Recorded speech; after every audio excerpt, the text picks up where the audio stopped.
Subscribe करें श्री चिन्मयानंद बापू जी के YouTube channel को और हमारे वीडियोस को सबसे पहले देखने के लिए बेल आइकॉन को दबाना न भूलें।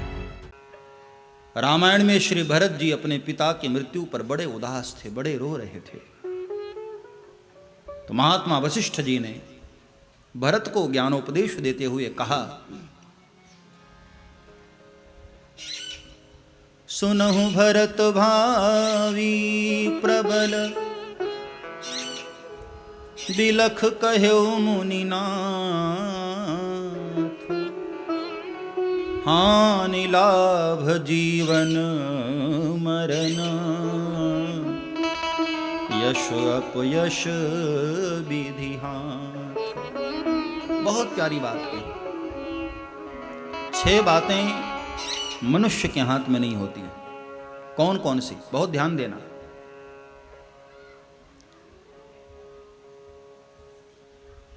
ધ્યાનથી સાંભળજો પછી સમજ આવશે। ભાગવત થોડું ક્લિષ્ટ છે। 6 बातें मनुष्य के हाथ में नहीं होती। कौन कौन सी? हानि लाभ जीवन मरण यश और अपयश। ये 6 बातें ईश्वर के हाथ में। व्यापार में प्रॉफिट हो या लॉस हो, वो हमारे बस की बात नहीं। इसलिए जब कभी व्यापार में प्रॉफिट हो तो बहुत फुल नहीं जाना चाहिए। हाँ, अभिमान नहीं करना चाहिए कि देखो मैंने कितनी मेहनत की, आज इतना प्रॉफिट हुआ। नहीं, ये सब ईश्वर के हाथ में है। और व्यापार में बहुत लॉस हो जाए तब भी टेंशन नहीं लेना चाहिए, क्योंकि मां के पेट से तुम नहीं लाए थे, यहीं से लाए थे। और यहीं यदि प्रॉफिट नहीं हुआ, लॉस हुआ, उसकी मर्जी, टेंशन नहीं करना चाहिए।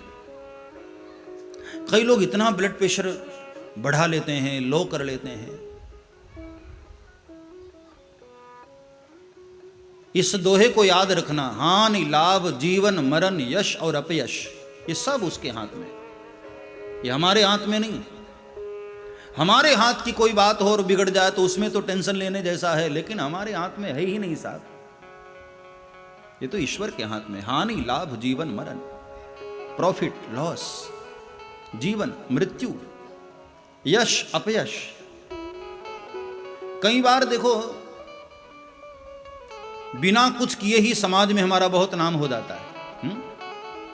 लोग बड़ी तारीफें करते हैं।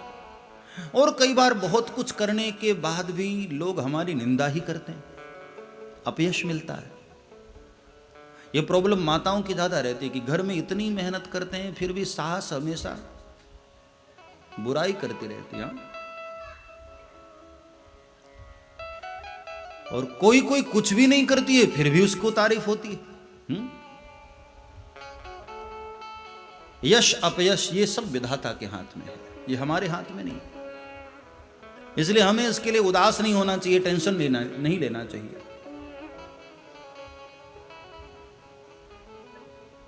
परमात्मा ही विश्व का पालन करते हैं, सर्जन करते हैं और संहार करते हैं।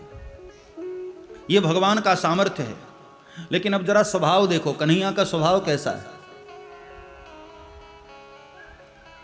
तापत्रय विनाशाय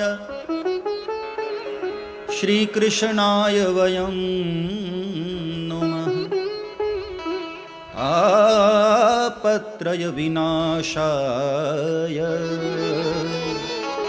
श्री कृष्णाय वयं नमः। एक बार कोई उसकी शरण में चला जाए ना, तो शरण में जाते ही भगवान उसके तीनों तापों को विनष्ट कर देते हैं। तापत्रय विनाशाय।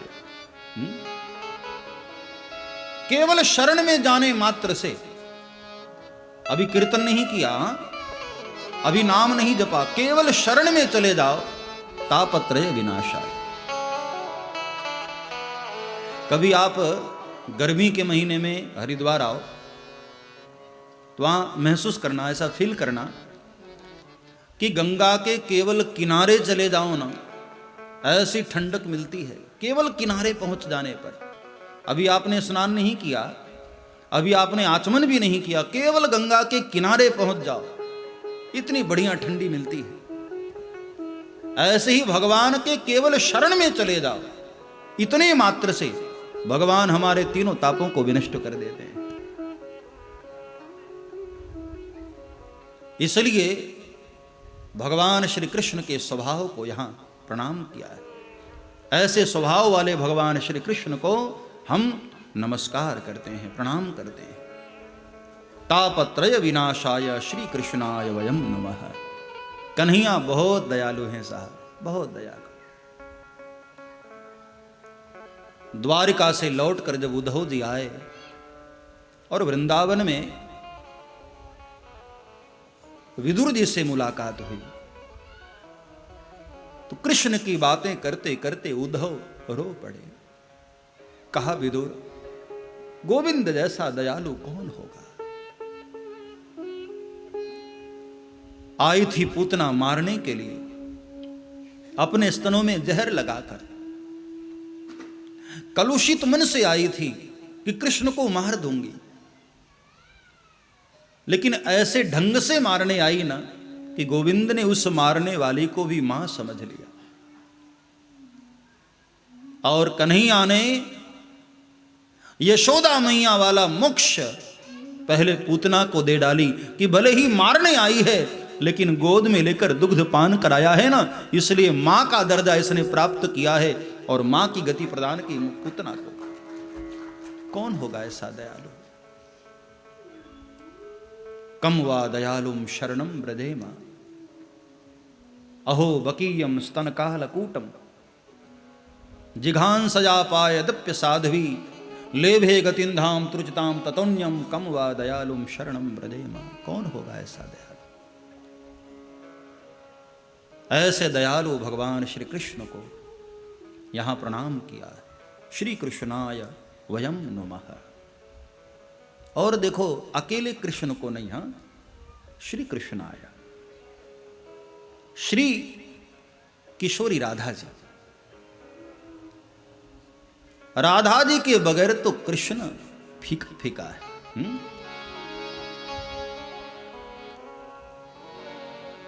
किशोरी राधा रानी ही हमारी चैतन्यमयी शक्ति हैं।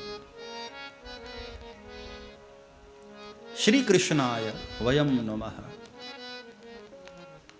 सच्चिदानंद रूपाय विश्वोत्पत्त्यादि हेतवे, तापत्रय विनाशाय श्री कृष्णाय वयम नमः। वृंदावन में कभी आप जाओ ना तो वहां जय श्री कृष्ण कोई नहीं बोलता है, वहां सब राधे राधे करते। हाँ, ये जय श्री कृष्ण गुजरात और राजस्थान तक है। हाँ, उसके बाद जैसे ही आगे बढ़ोगे ब्रज क्षेत्र में, ये राजस्थान का जो अंतिम जिला है वो भरतपुर साइड, वहां से जब आगे बढ़ो ना तो फिर वहां जय श्री कृष्ण एंड, वहां से आगे राधे राधे शुरू। ब्रज की गलियों में रिक्शे वाला भी ये नहीं कहता कि भाई साइड हटो, वो सीधे कहे राधे राधे राधे राधे। ब्रज की महारानी राधा रानी, कृष्ण को भी चैतन्य करने वाली शक्ति राधा ही तो है। हर घर में राधा होती है और हर घर के जेंट्स को चैतन्य करने वाली राधा ही तो होती है। पुरुष लोग, भाई लोग तो सब अपने व्यापार में बिजी रहते, माताएं ही उनको चाबी भरती कि अब ये करो, अब ये करो, ऐसा करो। एक बच्चे को टीचर ने पूछा, तेरे पापा क्या करते हैं? तो बच्चे ने कहा, मेरी मम्मी जो कहती वो करते हैं। सब्सक्राइब करें श्री चिन्मयानंद बापू जी के YouTube चैनल को और हमारे वीडियोस को सबसे पहले देखने के लिए बेल आइकॉन को दबाना न भूलें।